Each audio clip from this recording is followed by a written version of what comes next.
Think about the first hour of your day. The street lamps switching off as the sun comes up, the paved roads you use to travel, the school doors swinging open. All of this happens automatically before you've even sat down for your first class. Now imagine if every single one of those morning routines was run by a private business.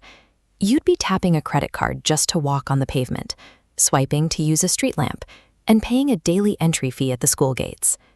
The obvious problem here is that private companies require a profit to survive. If an essential service, like paving a quiet residential road or offering emergency health care, isn't profitable, a private business simply won't provide it to everyone. That is where the public sector steps in. This is a massive network of state-run organizations whose overriding aim is to provide necessary services to the general public rather than generating profit for shareholders.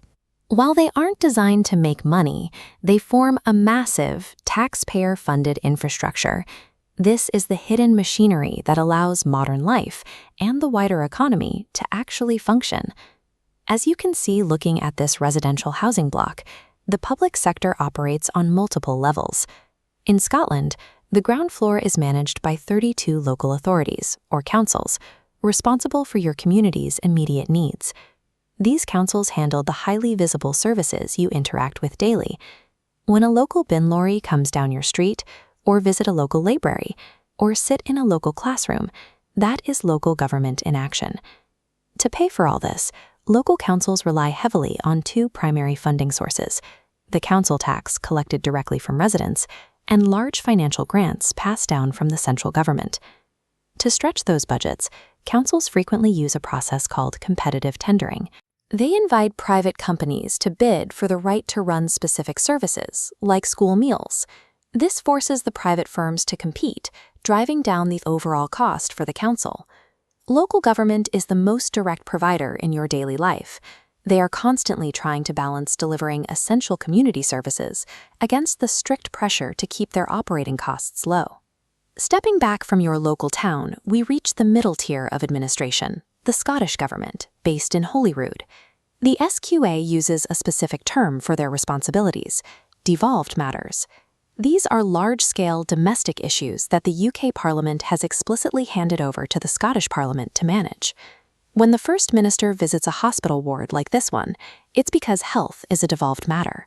The Scottish Government is entirely responsible for managing the NHS in Scotland, along with overseeing the police force and national transport networks. Funding this requires serious capital. Holyrood receives a fixed block grant from the UK government each year, and they supplement that funding with limited powers to raise or lower Scottish income tax. By maintaining this dedicated middle tier, major infrastructure systems can be tailored exactly to the unique demographic and geographic needs of the Scottish population. Finally, we reach the highest tier. The UK government in Westminster handles the massive issues affecting the entire United Kingdom. These are called reserved matters. Westminster keeps exclusive control over overarching domains like the country's economic policy, international relations, and national defense. The UK government also oversees public corporations, sometimes called nationalized industries. These are massive business organizations owned and run by the state directly on behalf of the people. Look at their structure. Day-to-day operations are handled by a board of directors. Unlike private companies, these directors are appointed by the government. They don't answer to private shareholders. They report to a government minister, who answers to Parliament, and ultimately the public. The Post Office operates under this exact model. It is a massive, unified service that connects the entire country. The BBC operates similarly as a public corporation. Westminster's ultimate function is to fund and manage these colossal institutions, systems that are simply too critical and too expensive to be divided up region by region. Operating on this kind of scale carries major trade-offs.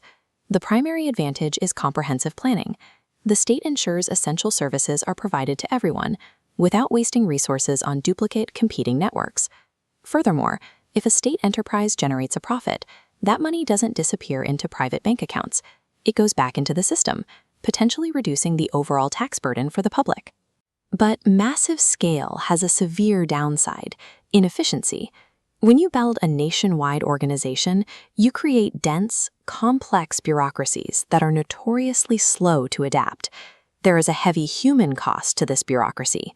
Working inside a vast structure makes it exceptionally difficult to motivate employees or encourage rapid innovation. If these organizations fail to run efficiently and exceed their allocated budgets, the difference has to come from somewhere. That shortfall is directly passed on to the taxpayer in the form of higher income tax, increased VAT payments, or national insurance. The public sector provides the foundation for our entire society, but none of it is free. It is a vital investment that demands a constant, difficult balancing act between delivering essential social care and maintaining strict financial discipline.